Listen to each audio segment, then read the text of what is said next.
efectivamente, ¿no? Como decías él, una cosa que le compete en exclusiva al presidente. Mi impresión es que el presidente va a cumplir lo que dijo hace unas semanas, en donde estableció que si no había proyecto de presupuesto, las elecciones se celebrarían a lo largo del año 2019. Buenas noches. El Gobierno lanza la piedra del adelanto electoral, un aviso para sus socios separatistas, o presupuestos o elecciones. Y esas elecciones, los golpistas catalanes lo saben, podrían suponer la llegada a Moncloa del bloque de centro-derecha, cada vez más acorralados por quienes le llevaron a la Moncloa. Los socialistas sacan a pasear la estrategia del miedo con este aviso de Montero. Una débil situación que no debería sorprender ni a la ministra ni a nadie. Con sus 84 diputados, este escenario era más que previsible.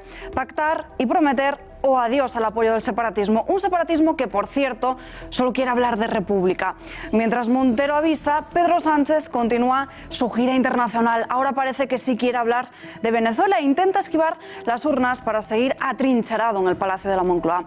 No quiere ni oír hablar de papeletas porque las encuestas, ahora lo veremos, no pintan demasiado bien para el bloque de la izquierda. Lo malo, presidente, es que el tiempo, como el Falcon, vuela. Y este 2020 está a la vuelta de la esquina. Las urnas, tarde o temprano, le enfrentarán con la verdad. Más noticias en titulares.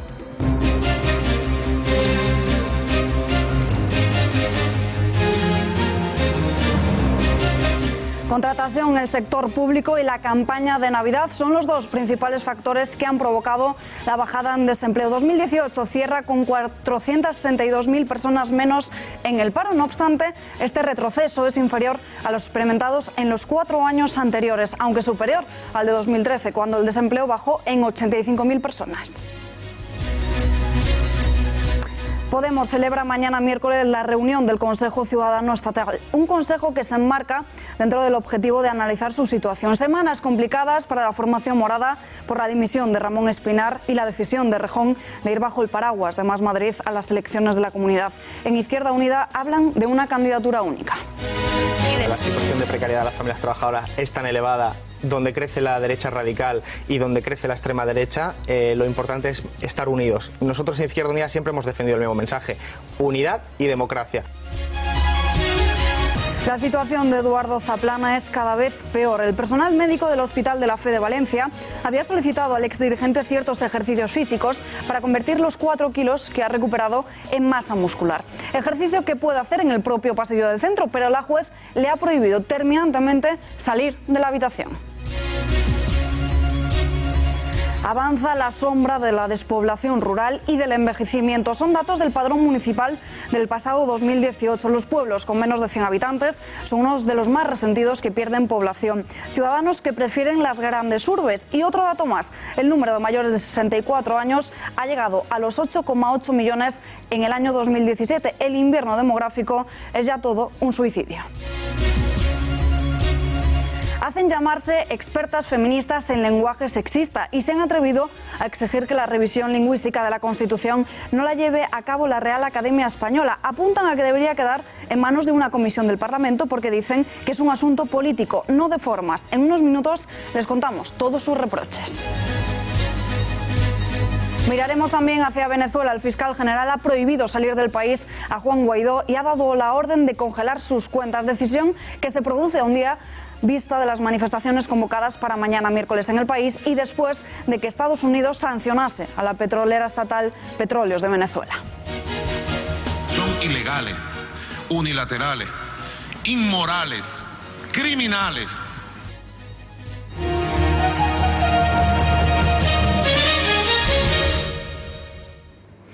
El pasado año 2018 se cerró con buenos datos en desempleo. El paro bajó en 462.000 personas en el pasado 2018. El mercado laboral español concluye diciembre ofreciendo avances en la reducción del desempleo y cerrando el ejercicio anterior con la menor tasa de paro desde 2008, dejando el nivel en 3.300.000 desempleados. La tasa de paro baja así al 14,45%, según los datos que han sido difundidos esta mañana por el Instituto Nacional de Estadística. El principal factor que impulsó el empleo en la recta final del año fue la contratación en el sector público y también la campaña de Navidad.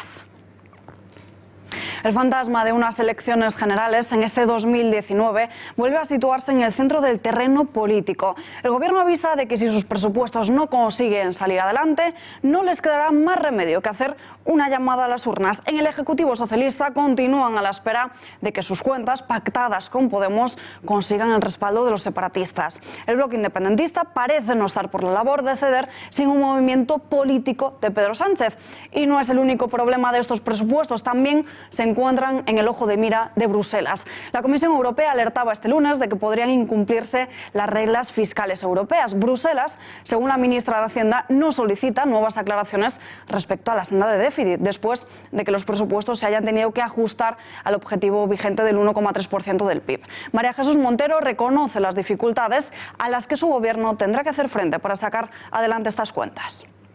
Efectivamente, ¿no? Como decías, una cosa que le compete en exclusiva al presidente. Mi impresión es que el presidente va a cumplir lo que dijo hace unas semanas, en donde estableció que si no había proyecto de presupuesto, las elecciones se celebrarían a lo largo del año 2019. Ni los economistas ni Bruselas se creen estos presupuestos, tampoco lo hacen en el Banco Central de España. El gobernador de este cree que las previsiones de crecimiento recogidas en el cuadro macroeconómico son coherentes, pero ve que la previsión de ingresos no se ajusta a la realidad. De tal forma que la incorporación de las medidas contempladas en el proyecto de presupuestos generales del Estado al último cuadro macroeconómico del Banco de España nos mostrarían un déficit público en el entorno del 2%, por tanto alejado del objetivo del 1,3% establecido en el propio proyecto de presupuestos generales del Estado. De acuerdo con estas estimaciones, el tono de la política fiscal en 2019 sería aproximadamente neutral, es decir, el déficit estructural prácticamente no cambiaría. A pesar de la huelga del taxi, que la semana pasada se focalizó en el recinto ferial de Madrid, la Feria Fitur cerró con cifras históricas de asistentes a la misma. Batalla perdida del taxi en la capital, que no ha dañado a esta feria de turismo, la más importante que se celebra en España. Pero vayamos a los datos, porque en las 5 primeras jornadas de Fitur, 253.000 personas acudieron a esta cita. De ellas, el 56% fueron profesionales del sector y el 44% restante público general, un 8,3% más de empresas que en el año 2018. Tiempo de mirar con lupa todas estas noticias de Página Económica y hablamos con el economista Diego Sánchez de la Cruz. Señor Sánchez de la Cruz, muy buenas noches. Muy buenas noches, ¿qué tal? ¿Qué hay detrás de los datos positivos del paro? Bueno, ante todo, la constatación de que la reforma laboral que se aprobó en 2012 sí ha tenido buenos resultados, porque desde entonces son ya 6 años consecutivos en los que los datos de empleo mejoran. De hecho, durante el último año, alrededor del 65% del empleo creado fue indefinido y el aumento en la tasa de empleo fue muy parecido al del crecimiento del conjunto de la economía, de modo que el crecimiento... Parece que tenemos un problema con esa conexión. Unos minutos e intentaremos conectar con Diego Sánchez de la Cruz. Seguimos con más noticias. Hablamos ahora de Mariano Rajoy, porque lo hizo en la convención del Partido Popular del pasado fin de semana, una convención del partido Pablo Casado que parecía unir, y ayer Mariano Rajoy volvía a reaparecer ante las cámaras y ante los micrófonos de los medios de comunicación, aunque eso sí, no lo ha hecho para hablar de política como se hizo en esa cita del Partido Popular, sino que lo hacía para hablar de deporte. Muchos titulares en esta página deportiva, pero también el expresidente ha dedicado unos minutos para detallar cómo es su vida ahora, que ya no es líder del Ejecutivo. 31 de mayo me fui a dormir a mi casa y el 1 era sábado, o el 1 o el 2, que fue la toma de posesión del nuevo presidente, y no me ha costado, francamente, y además estoy muy a gusto. La presidencia del gobierno lleva aparejado, es un gran honor, eso sí, porque es tu país, ¿no? Pero son muchos los inconvenientes, es mucha la presión, hay que tomar decisiones difíciles, no siempre la gente te entiende bien. Los momentos difíciles, no se cree usted que está uno demasiado acompañado siendo presidente del gobierno.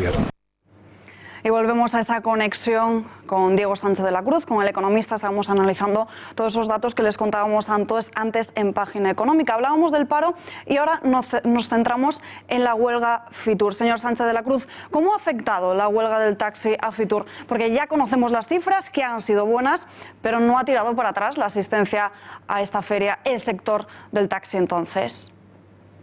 Bueno, en su conjunto Fitur es un monstruo, ¿no? Es una gran proyección para el turismo, para la industria turística, y está por encima de cualquier circunstancia. La demostración es que lleva años y años creciendo, y este año 2019, por ejemplo, la edición ha movido alrededor de 335 millones de euros, que es una cifra muy importante teniendo en cuenta que hablamos de un evento concentrado en unos pocos días.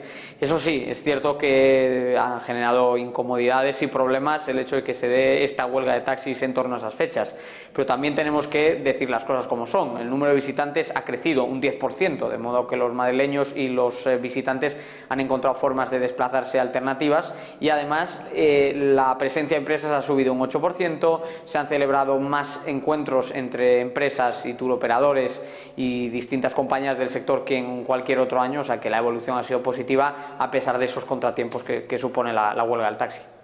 ¿Cómo van las negociaciones del Brexit en materia económica? Es difícil, ¿no? Porque la cuestión del Brexit está sujeta a muchas incertidumbres que son políticas, no son económicas, ¿no?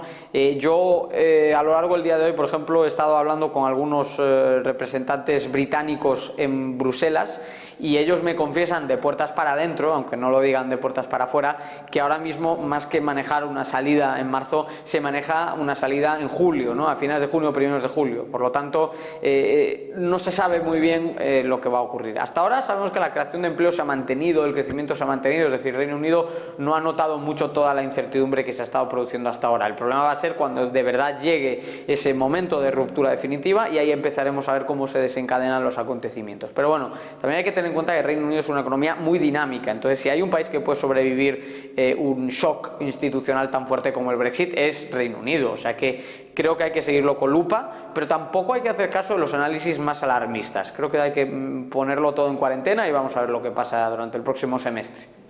Ha escrito en los últimos días sobre la llegada de empresas internacionales a Madrid con esa salida de Reino Unido de la Unión Europea. ¿Cuáles serían esas multinacionales y qué supondrían? Bueno, Londres tiene una ventaja tremenda en el terreno financiero frente a cualquier otra plaza europea. Entonces, traerse la City a Madrid, como se llegó a insinuar en algún momento, es obvio que era un reto imposible. Pero el esfuerzo y el empeño por traer algunas empresas o que algunas compañías ampliasen su operativa en Madrid para compensar su reducción de actividad en Londres, eso sí que se ha demostrado que era posible, ¿no? Alrededor de unas 30 empresas han trasladado su sede a Madrid o han ampliado su operativa en Madrid al mismo tiempo que la han reducido en Londres para trasladar aquí parte del empleo que tenían en la City. Algunos de los ejemplos son muy conocidos dentro del mundo financiero. JP Morgan aumenta plantilla en España, Citigroup aumenta plantilla en España, también lo vemos en American Express, que aumenta plantilla en España, y bueno, en definitiva la lista es larga. Hablamos de más de 30 empresas financieras, fondos de inversión, vehículos de aseguradoras que están ampliando plantilla en España, trasladando operativa de Londres a Madrid, y eso es una buena noticia. ¿Por qué? Pues porque, por ejemplo, ese trabajador medio que viene a vivir a Madrid tiene un sueldo de entre 50 y 80.000 euros de promedio. Entonces hablamos de rentas altas que pagan muchos impuestos, que gastan mucho, por lo tanto aportan IVA, y esto va a ser una inyección para la economía de nuestra ciudad. Diego Sánchez de la Cruz, gracias y muy buenas noches. Muchas gracias, buenas noches. Y mientras tanto, el actual presidente Pedro Sánchez cruza el charco para iniciar su gira por Centroamérica. A las 12 de la mañana, el socialista ha aterrizado en República Dominicana. Esta ha sido su primera parada y para un acto de partido, ya que en su agenda este no figura. Se trata de clausurar la Internacional Socialista, según han confirmado fuentes del propio Partido Libertad Digital. A México llegará el próximo miércoles 30 de enero y va a permanecer hasta el jueves con diferentes actos en su agenda internacional. Habrá reunión de trabajo de ambos dirigentes, desayuno con empresarios y un encuentro con la colectividad española en la embajada. La agenda internacional del socialista parece no tener fin. Datos: Sánchez pasa 1 de cada 5 días fuera de España y lleva ya más de 60.000 kilómetros recorridos, y la mayoría de ellos en su avión presidencial. Ya saben ustedes que parece que es uno de sus principales hobbies. Un asunto que llegó ayer al Senado con reproches cruzados del Partido Socialista y Partido Popular. Hay quien lo ha calificado de debate de altura. Que la ya habitual y cotidiana utilización del Falcon, del helicóptero, del Airbus, del personal de seguridad y la ingente cantidad de medios económicos que está despilfarrando el Gobierno no puede ocultarse bajo el amparo del secreto oficial ni hurtarse del control parlamentario, porque quienes pagamos la interminable fiesta de nuevos ricos que está siendo el Gobierno socialista queremos saber cuánto nos está costando a los españoles este desatino presupuestario. Bueno, está claro que hoy los portavoces del Partido Popular están sembrados, exaltados y, sobre todo, amnésicos. Se desplaza en coche cuando le dicen que tiene que ir en coche, se desplaza en helicóptero cuando le dicen que tiene que ir en helicóptero y en avión cuando le dicen que tiene que hacerlo en avión. Exactamente igual que hacía el expresidente Aznar y el expresidente Rajoy. Por cierto, con la única diferencia que este último lo hacía con avituallamiento extra de vino y whisky. Más temas del día. Madrid. Vox vuelve a tener la llave. Begoña Villacís podría ser la próxima alcaldesa de Madrid con la abstención de las filas de Santiago Abascal. Así se desprende de una encuesta que ha publicado hoy Telemadrid. En ella apuntan a que Manuela Carmena ganaría en las urnas con un 26,5% de los votos, con casi 4 puntos de ventaja sobre el segundo partido más votado, que sería Ciudadanos. Aunque Carmena estaría muy por debajo de los resultados que obtuvo en las últimas municipales, con un 31,9% de las papeletas. Por debajo de la candidatura de Begoña Villacís estaría el Partido Popular, que pasaría de una segunda a una tercera posición. Las elecciones las ganaría, como decimos, la plataforma Más Madrid, y el Partido Socialista, en cambio, sería la opción menos votada por los ciudadanos. Los socialistas aún no han presentado ningún candidato que intente luchar por ganar la plaza. Los de Santiago Abascal, con presumiblemente Rocío Monasterio a la cabeza de cartel, alcanzarían un 12,8% de apoyo. Con estos resultados, las elecciones al Ayuntamiento de Madrid podrían abrir la posibilidad de pactos a la andaluza con Ciudadanos, Partido Popular y Vox. Vox, la papeleta preferida para casi un 13% de los madrileños, y de momento en Ciudadanos siguen manteniendo su cordón sanitario a estos. Después de que la semana pasada votaran una propuesta de Esquerra en contra de las filas de Abascal, hoy la líder de este partido en Cataluña ha hecho la siguiente comparación. Escuchen. ¿Qué vamos a hacer de cara a las elecciones? Salir a ganar. Nosotros salimos a ganar en Cataluña, nosotros hemos tenido un resultado espectacular en Andalucía, estamos gobernando Andalucía y vamos a salir a liderar gobiernos. Ahora, insisto, para dejar claro a todo el mundo, nosotros vamos a gobernar con partidos constitucionalistas, no vamos a gobernar ni con separatistas ni con populistas, que es lo que está haciendo el Partido Socialista ahora mismo ya, y que estoy convencida que es lo que hará después de las elecciones. ¿Por populistas se entiende también a Vox? Nosotros creemos que los extremos no pueden construir grandes cambios en España, y nosotros podemos llegar a acuerdos puntuales con cualquier fuerza política.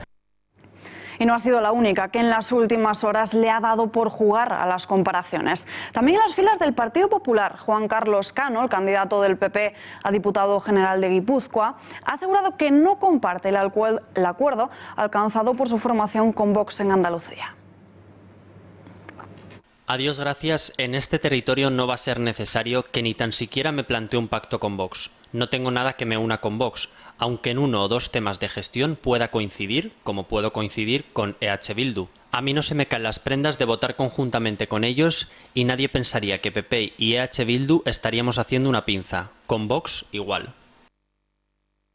Más de 5 años lado a lado, y ahora parece que Pablo Iglesias e Íñigo Errejón parecen preferir situarse uno enfrente del otro. Podemos tenía previsto celebrar la reunión del Consejo Ciudadano Estatal este fin de semana, pero ante la grave crisis que vive la formación ha decidido adelantarse a mañana miércoles. Un consejo que se enmarca dentro del objetivo de analizar su situación después de la decisión de Íñigo Errejón de concurrir a las elecciones con la marca política de Manuela Carmena por un lado, y por el otro la dimisión de Ramón Espinar, hasta ahora su líder en Madrid.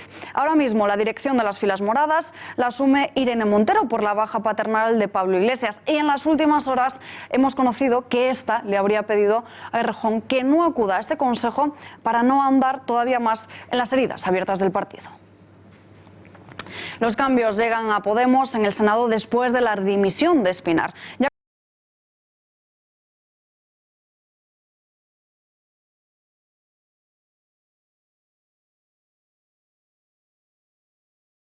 Óscar Guandino pasará a ser uno de los dos portavoces adjuntos del grupo. El otro puesto lo mantiene de momento la gallega Vanessa Angustia, que de hecho va a ejercer este martes de representante del grupo en la Junta de Portavoces.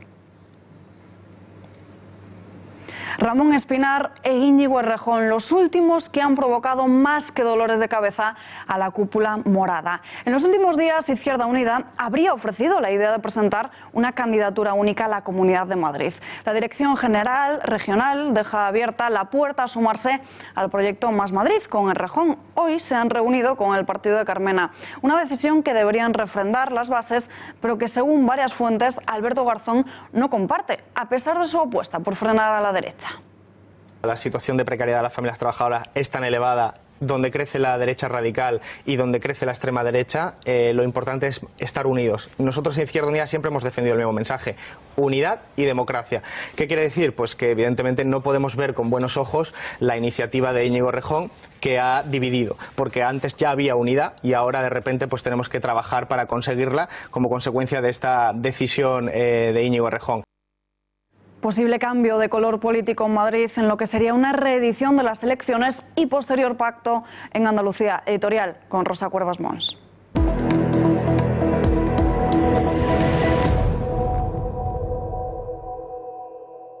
Como pasa con los milagros, creer o no en ellos es cosa de cada uno, cuando hablamos de encuestas electorales cada político puede hacer lo que más le convenga. Si el sondeo prevé la debacle, recordar que son solo encuestas, y si vaticina un gran éxito, exhibir de cara al público esa sabia prudencia y dar por dentro saltos de alegría. Más allá del margen de error o de acierto que tenga este sondeo de Telemadrid, la tendencia del voto es clara: más derecha y centro derecha y menos izquierda, menos PSOE y derivados. Un 57,3% de los madrileños se decanta por Ciudadanos, Partido Popular o Vox.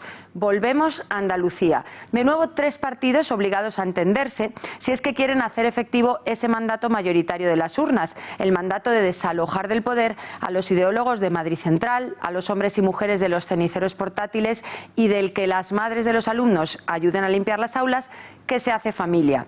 Que el bipartidismo tradicional es cosa de los libros de historia está claro, y también, encuesta en mano, que Ciudadanos va a tener que abandonar esa manía suya de colgar el cartel de apestado a quien se ha convertido, parece que por mucho tiempo, en su compañero obligado de viaje, porque ignorar a Vox sería, señores de Ciudadanos, dar la espalda a miles de ciudadanos, valga la redundancia. Lo hicieron en Andalucía, no repitan en Madrid. Y continúa la guerra del taxi. Tanto en Madrid como en Barcelona los VTC se plantan y también llevan a cabo diferentes protestas en ambas ciudades. En la ciudad catalana, concretamente en la plaza de Sant Jaume de Barcelona, alrededor de unos 700 conductores se han concentrado ante la Generalitat y el Ayuntamiento. Ayer el presidente de Unauto VTC Catalunya, Josep Maria Goñi, ha asegurado que ya están estudiando presentar querellas contra el Govern, el Ayuntamiento de Barcelona y también contra el área metropolitana de la ciudad. Avisan también de un ERE en la región sobre unas 1000 personas de la empresa Vector. En la capital, por su parte, los conductores de empresas como Uber o Cabify se han manifestado a las puertas de la sede de Podemos. 3 representantes de los vehículos de alquiler con conductor han entregado al Govern unas 10.000 firmas conseguidas de forma presencial contra el decreto ley que se ha aprobado esta misma tarde. Un decreto ley que la Generalitat, como decimos, ha aprobado esta misma tarde. En él se estipula tiempo de antelación de contratación, una línea roja para los taxistas de Madrid. En la capital, este sector también insiste en esa precontratación para poder replantearse si finalizan esta huelga. Ayer paralizaban el Paseo de la Castellana, Goya y Puerta del Sol. Este último es un escenario que se ha vuelto durante el día de hoy. Durante esta mañana se han concentrado frente a la sede del PP en Génova 13 y también a las puertas del sindicato de UGT. Un escrache que ha mantenido cortada en la calle de Génova, tanto en sentido de subida como de bajada, hasta aproximadamente las 2 del mediodía. Una vez concluida la concentración, algunos se han dirigido hasta la T4 del aeropuerto en espera de acudir a una manifestación convocada a las 5 de esta tarde en Puerta del Sol. Y el ministro de Fomento, José Luis Ábalos, ha vuelto a recordar hoy que las competencias sobre el sector del taxi no son del Ministerio. De nuevo, pasa la patata caliente. Ha pedido, eso sí, rebajar la tensión y el uso de la fuerza. Y no me parece adecuado que se bloqueen las ciudades. Las bloquee quien las bloquee. O sea, no me parece bien. Y desde luego no me parece que el abuso, la violencia, el enfrentamiento sean armas para enfrentar un conflicto de estas características.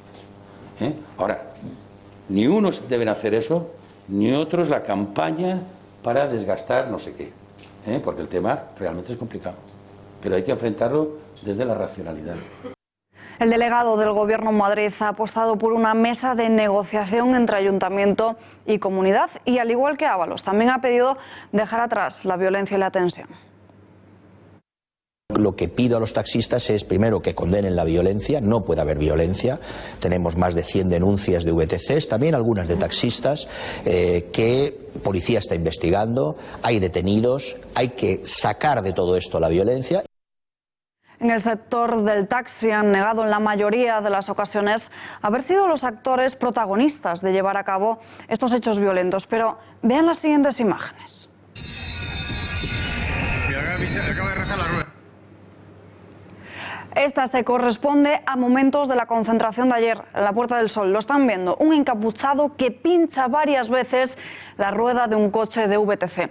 No es la primera vez que vemos estas acciones de este estilo en este tipo de concentraciones. Vean ahora esta otra imagen, también de ayer por la mañana, en el Paseo de la Castellana. Un agente roza, ahora lo verán, atentos a ese taxista que va de rojo, un taxista le roza ligeramente y, atención, se tira al suelo fingiendo una agresión. Son dos momentos que nos deja la jornada de ayer de la paralización de taxis en Madrid y que desprestigian sin duda a este sector.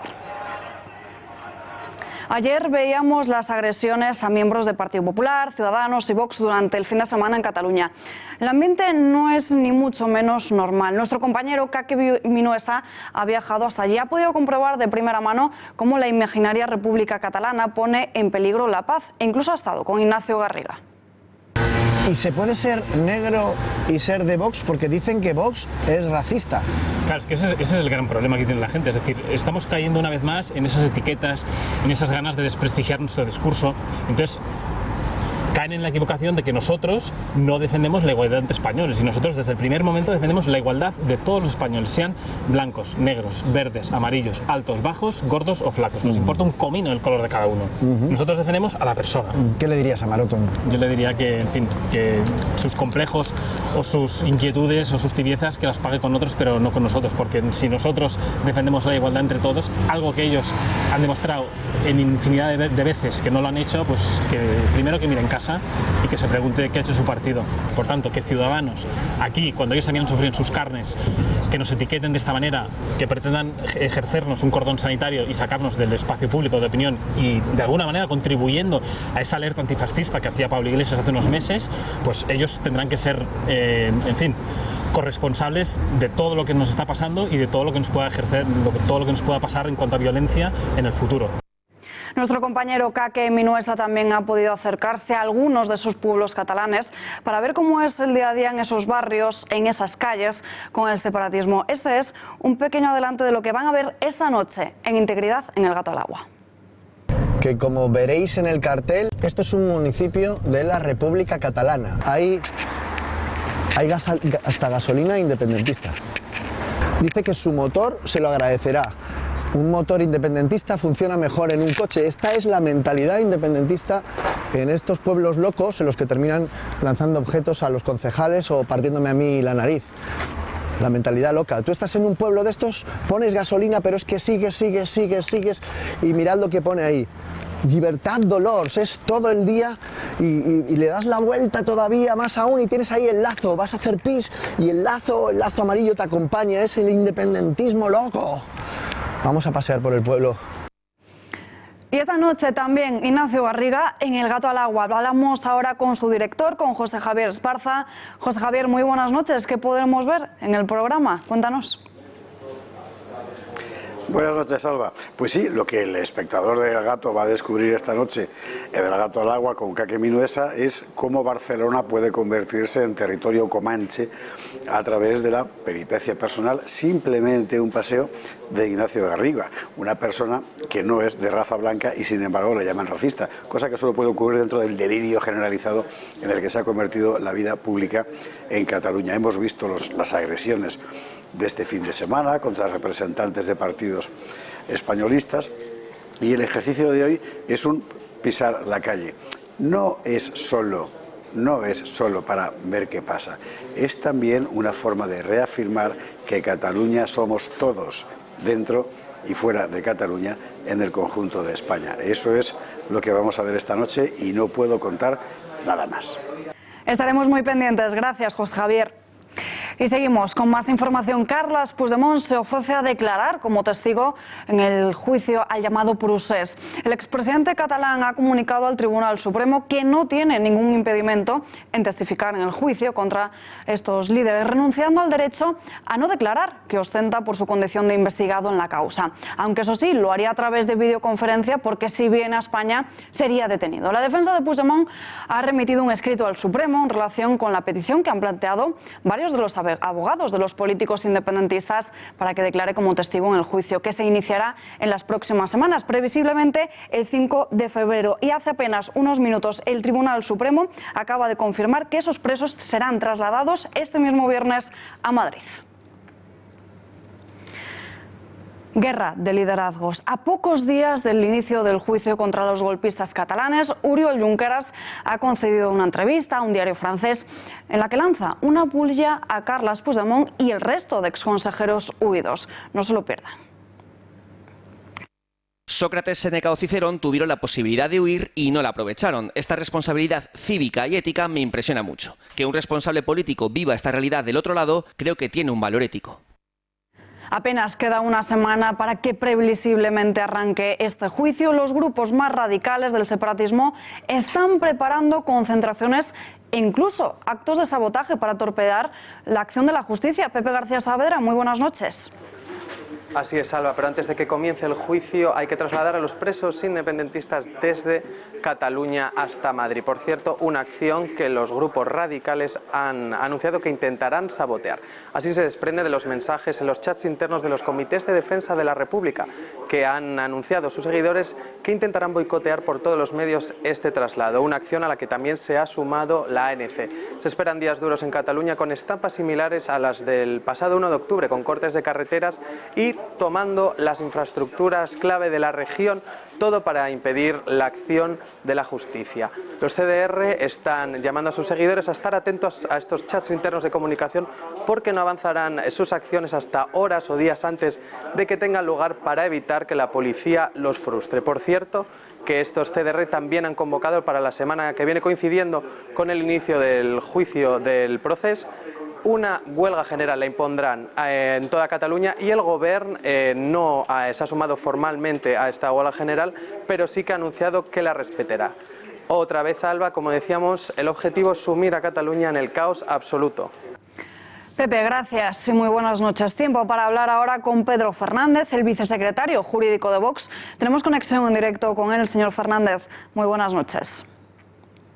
Hola, buenas noches. Son muy diferentes las peticiones de la Fiscalía, de la acusación popular que ejerce su partido y también de la Abogacía del Estado. ¿Qué esperan de este juicio? Bueno, pues lo que esperamos de este juicio es que finalice con una sentencia condenatoria y con ello consigamos que los partidos separatistas que todavía tienen representación en el Congreso y en la Comunidad Autónoma de Cataluña olviden cualquier posibilidad de cometer golpes de Estado en el futuro. Habrá ambiente de normalidad. CDR y Arran están llamando ya a las movilizaciones e incluso impedir el traslado de los presos a Madrid, si hace falta, dicen, con sus propios cuerpos. Bueno, yo creo que se va a desarrollar con normalidad. Tenemos una Policía Nacional y una Guardia Civil que estoy convencido se ocuparán de que el traslado se realice normalmente y, por supuesto, dentro de las instalaciones del Tribunal Supremo no habrá ningún tipo de problema para el desarrollo del juicio con esa normalidad. Para que todos lo entendamos, este juicio se prevé largo. ¿Cómo se va a desarrollar? ¿Cuándo podría haber una sentencia firme? Bueno, eso a priori tampoco se puede saber con exactitud, porque una de las cuestiones que está pendiente de resolverse es precisamente cuántos testigos van a declarar en el acto de juicio, dependiendo de si son más o sean menos, y si hay alguna incidencia a lo largo del proceso, incidencia de tipo jurídico, procesal, pues tendremos sentencia antes o después. No se puede saber a priori. 9 exconsejeros, de representantes de ANC y Òmnium. ¿Cree que con este juicio se devuelve la legalidad a Cataluña o el desafío continúa por parte de los actuales políticos, los que están en la Generalitat? Bueno, lo que se persigue con este procedimiento, como he dicho, es condenar a los que cometieron el golpe de Estado del 1 de octubre. Eso no quita, para reforzar esa idea que mantenemos desde Vox, que el golpe de Estado en un proceso posterior, en una fase posterior, se sigue produciendo en Cataluña con el actual presidente Torra, el presidente de la Generalitat Torra y el presidente de la Mesa del Parlamento, señor Torrent. Pedro Fernández, gracias por atender a las cámaras de este informativo. Buenas noches, gracias a vosotros. Más asuntos. Avanza la sombra de la despoblación rural. En base al padrón municipal del pasado 2018, los españoles abandonaron las zonas rurales para trasladarse a las grandes urbes. Los pueblos con menos de 100 habitantes son uno de los más resentidos, perdiendo un 2,2% de su población. Por el lado contrario, crecen las ciudades con más de 100 habitantes. Según estos datos, las más perjudicadas serían Galicia y Castilla y León. Las que más población han perdido, han ganado Baleares y Madrid. Pero no son los únicos malos datos referentes a población en España. ¿No es así? Redacción de informativos, Patricia Tenorio. Muy buenas noches, cuéntanos. Buenas noches, Alba. Pues no son los únicos datos malos que tenemos que dar hoy sobre población, porque España envejece mucho y muy rápido. ¿Y eso qué es lo que quiere decir? Pues algo que se veía venir, porque si ha bajado la natalidad, cada vez tenemos menos hijos, sumado a que la esperanza de vida ha aumentado, los cálculos salen. Y es que cada vez hay más población mayor que joven, y no es nada para lo que nos queda si seguimos en esta tendencia. Y no les hablo del año que viene ni del siguiente, sino de 2020, 2030, 2040 o hasta 2050. Vean. España se arruga, y vaya si se arruga, como un garbanzo sin ponerlo a remojo, incluso como una rica pasa. Y no son nada con los pliegues, con las patas de gallo que están por salirle en unos años. Los datos de la edad de los españoles así lo reflejan. Nuestra sociedad envejece y a pasos agigantados. Si seguimos este camino vamos directos al hoyo, vaya, a la extinción. El número de mayores de 64 años ha aumentado en España desde los 3,8 millones que había en 1977 hasta los 8,8 en 2017. Así lo reflejan datos del último número de Panorama Social, publicación editada por Funcas, en el que se analiza el envejecimiento demográfico. El número de población envejecida se incrementa en España un 131% en 4 décadas, frente al 16% del resto de edades. Un dato alarmante que se entiende mejor diciendo que cada vez hay más población mayor y mucha menos población joven. ¿El motivo? El incremento de la esperanza de vida de las personas mayores, unido a que cada vez tenemos menos hijos y a mayor edad. Aunque no sepamos de matemática, los cálculos entonces salen. Lo que sobre todo llama la atención es que, como también aumenta la esperanza de vida, propician no solo un mayor número de población mayor de 65 años, sino de los mayores de 80 años y de los centenarios. Se trata de un cambio sin precedentes que supone un desafío demográfico y económico también, pues las pensiones, si ya de por sí tenemos pocas, las vamos a necesitar más octogenarios.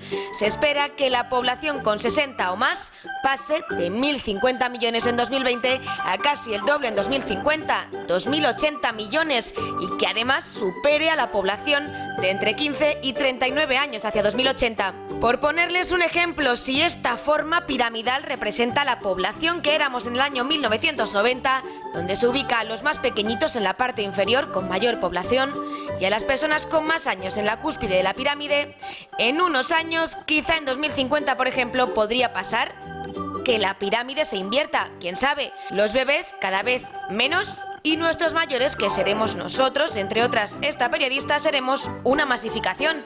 Pero que no cunda el pánico, aún estamos a tiempo de pararlo. ¿Hasta cuándo va a seguir esta tendencia?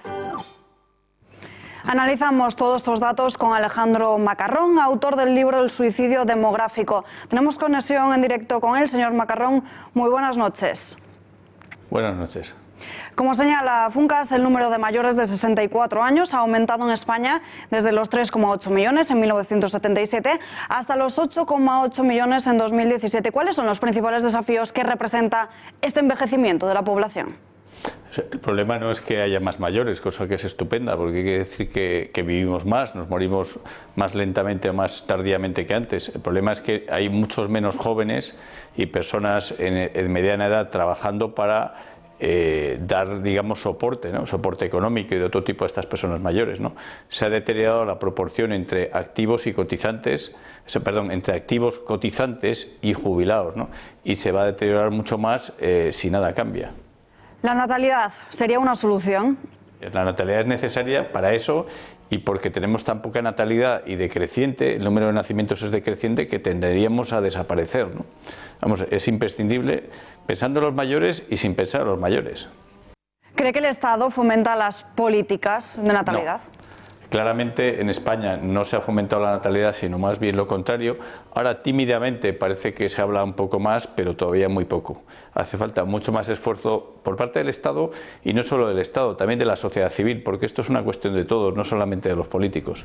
El gobierno de Pedro Sánchez asegura que la idea de inmigración es una solución. ¿Cree que aparte de la natalidad esta sería otra buena idea? Vamos a ver, has dicho bien, aparte de la natalidad, o sea, si tenemos una política de natalidad fuerte y que da resultados, podemos complementar lo que a lo mejor nos falte con inmigración para tener una demografía sana, ¿no? Pero la inmigración por sí sola no es solución, no ha sido solución en ningún país, y además es que es virtualmente imposible que sea solución, porque en el mundo hay una cantidad prácticamente ilimitada de personas que pueden emigrar a países desarrollados, que son personas poco cualificadas. Entonces, con ellas podemos cubrir una parte de los puestos de trabajo que necesitemos, que son los poco cualificados.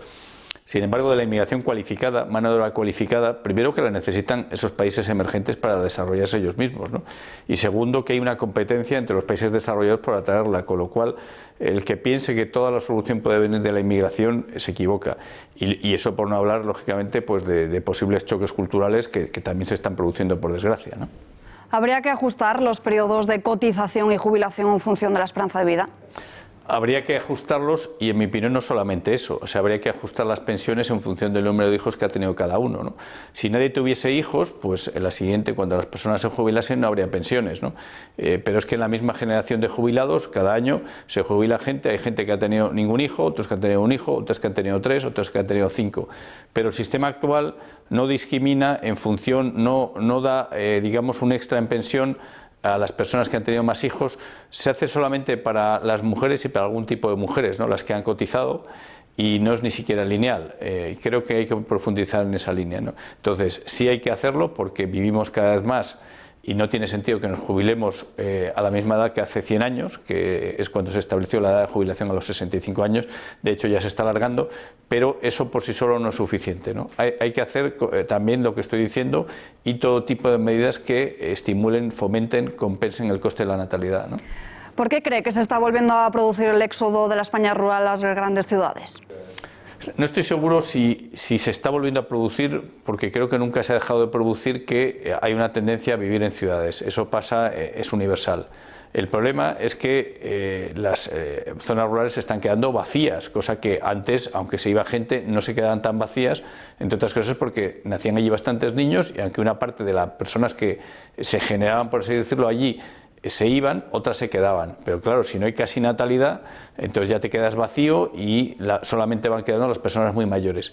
De hecho, en las zonas del sur de España, como Andalucía o Murcia, donde la tasa de natalidad ha sido y todavía es mayor que la media nacional, se nota mucho menos el problema de esa despoblación rural que en zonas de la Castilla profunda, de Galicia, de Aragón, de Asturias, donde además de tener emigración hacia las ciudades, tenemos una natalidad especialmente baja.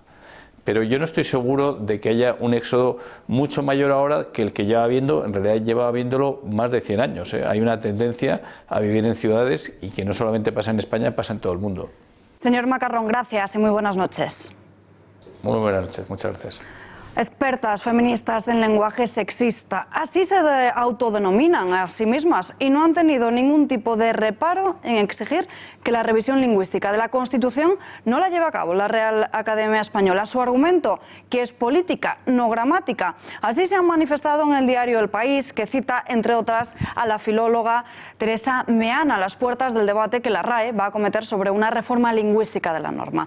Meana apunta que la reforma de la Constitución debería quedar en manos de una comisión del Parlamento, porque es un asunto político y no de formas. Asegura también que todo el texto está redactado en masculino y que produce confusión. El director de la RAE, Darío Villanova, ya reivindicó que la Carta Magna está escrita en español y el masculino es el género gramatical inclusivo de esta lengua. Y mientras las feministas continúan con sus teorías y planes absurdos, el Estado llena el bolsillo de estas asociaciones, un derroche cuanto menos incomprensible. 220 millones de euros al año. Esa es la cantidad que reciben de forma directa las asociaciones encargadas de combatir la violencia de género en España. Sin embargo, los resultados no justifican semejante despilfarro. Desde 2003, casi 1000 mujeres han muerto a manos de sus parejas o exparejas. La ley no funciona porque las cifras de fallecidas no dejan de aumentar, al igual que los fondos que recibe la maquinaria feminista. Veamos los datos. El Instituto de la Mujer y para la Igualdad de Oportunidades, dependiente del Ministerio de la Presidencia, recibirá este año 27 millones más que en 2018. De ahí sale, por ejemplo, el 1,5 kilo con el que se financian asociaciones decididamente abortistas. Las más subvencionadas destinan la mayoría de sus fondos a promover la cultura feminista, a impulsar el llamado lenguaje inclusivo o hasta ayudar únicamente a la población inmigrante. Este es el caso de Red Acoge, que se embolsa al año casi 24.000 euros. Y es que el problema no es solo cuestión de ética, también, por supuesto, de transparencia. Porque, ¿cómo es posible que la Federación de Mujeres Progresistas, la más subvencionada con 40.000 euros anuales, no detalle públicamente a qué destina sus fondos? Zapatero, uno de sus socios de honor, les mandaba este mensaje. Os animo a que sigáis en el trabajo más honesto y más justo que se puede hacer en una sociedad, que es lograr definitivamente una igualdad real en todos los ámbitos entre hombres y mujeres. Y mientras, la Federación era una de las que firmaba este manifiesto en contra de Vox. Es curioso que un partido como Vox, de extrema derecha, nos llame feminazis, vinculándonos con el nazismo, que es precisamente el que practican ustedes con sus ideas, que no son otras que el exterminio público y la anulación del diferente. Negar la violencia de género es exactamente igual que negar el holocausto judío. El movimiento feminista es imparable, le va en ello su subsistencia y en cuanto se descuiden les habremos arrollado como hace el viento con un castillo de naipes. ¿De dónde sale ese odio del feminismo a Vox? La respuesta está en que ha sido el único partido que se ha atrevido a desmontar su chiringuito. Atentos a las palabras de Francisco Serrano, su líder en Andalucía. Nosotros no perjudicamos, sino que queremos en el avance de la mujer y vamos a defender con muchísima más eficacia sus derechos y no a través del engaño y las imposiciones de asociaciones. Y es que el lobby feminista está especialmente arraigado en esa región. Allí, su Instituto de la Mujer tiene un presupuesto de 42 millones, de los que 9,5 van directos al bolsillo de sus 182 trabajadores. Es decir, el sueldo medio de cada uno de ellos es de 50.000 euros. También hay que sumar los 12,2 millones que se destinan al alquiler de oficinas, luz, agua e incluso a vestuario. 1,6 a las universidades, 8,5 a los ayuntamientos, 140.000 euros a los sindicatos y hasta 900.000 euros que no tienen un destino aclarado. Por tanto, el dinero que sí llega de manera directa y real a las víctimas no alcanza el 2,8 del presupuesto, 1.200.000 euros. Apenas migajas con los que apartar a las mujeres maltratadas de sus agresores, ayudarlas psicológicamente o atender a sus hijos. Y mientras, casi el triple de ese dinero acaba en asociaciones feministas. En definitiva, mientras las mujeres siguen muriendo, el chorreo de dinero público sigue regando a casi todos menos a quienes sí lo necesitan. ¿Realmente protege esta ley a las maltratadas? Los datos, como el algodón, no engañan. Crueldad y trato degradante es la denuncia que muchos han hecho hacia la juez que no permite que Eduardo Zaplana salga en libertad. Tenemos novedades. Maribel de Jesús, ¿qué es lo que ha pasado? Muy buenas noches. Buenas noches, Alba. La última hora del caso Zaplana es que no se le permite salir de la habitación para realizar el ejercicio físico indicado por los médicos. Eduardo Zaplana está ingresado en el Hospital La Fe en Valencia después de empeorar en su enfermedad, que recordemos tiene leucemia. ¿Y en qué consistía este ejercicio físico? Pues bueno, este ejercicio físico consistía en pasear por el pasillo de la planta del hospital en el que se encuentra. Pero no solo esto, algunos expertos aseguran que para que Eduardo Zaplana pudiese mejorar, lo mejor sería arresto domiciliario. Pero la juez de momento esto no lo concede porque presuntamente existiría riesgo de fuga y de destrucción de pruebas. Lo que sí que va a tener Eduardo Zaplana es una bicicleta estática en su habitación para que pueda ejercitar sus músculos. Gracias, Maribel, y muy buenas noches. Hablamos ya con José Luis Bayo, expresidente de Nuevas Generaciones del Partido Popular. Tenemos conexión telefónica con él. Señor Bayo, muy buenas noches. Muy buenas noches, Alba.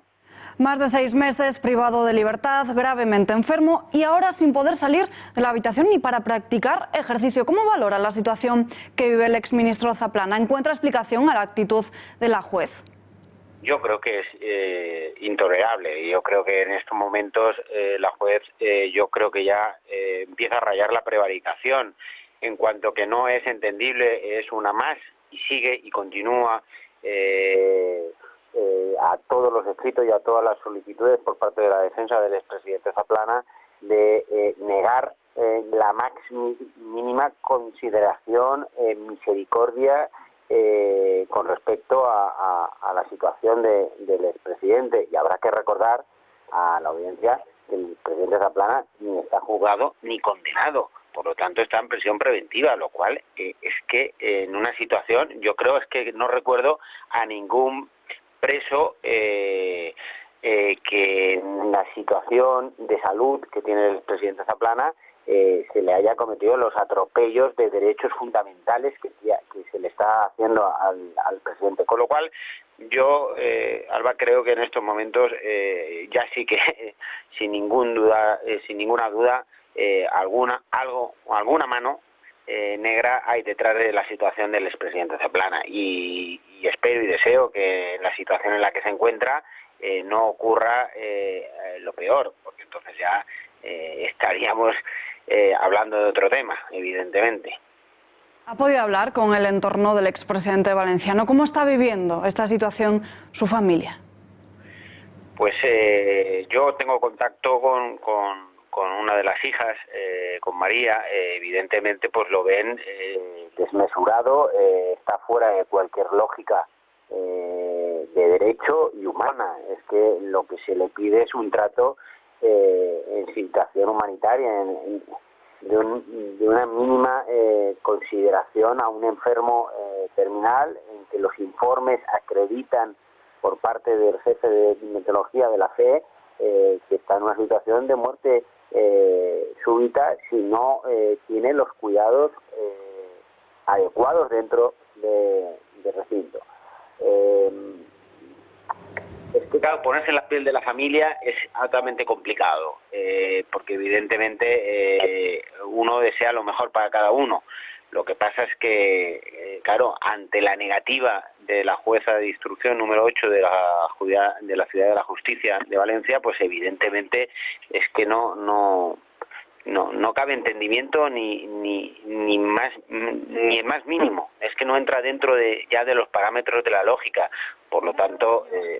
Se nos acaba el tiempo. Ojalá le escuchen. Gracias por atender a nuestra llamada. Muy buenas noches. Muy buenas noches. Muchas gracias.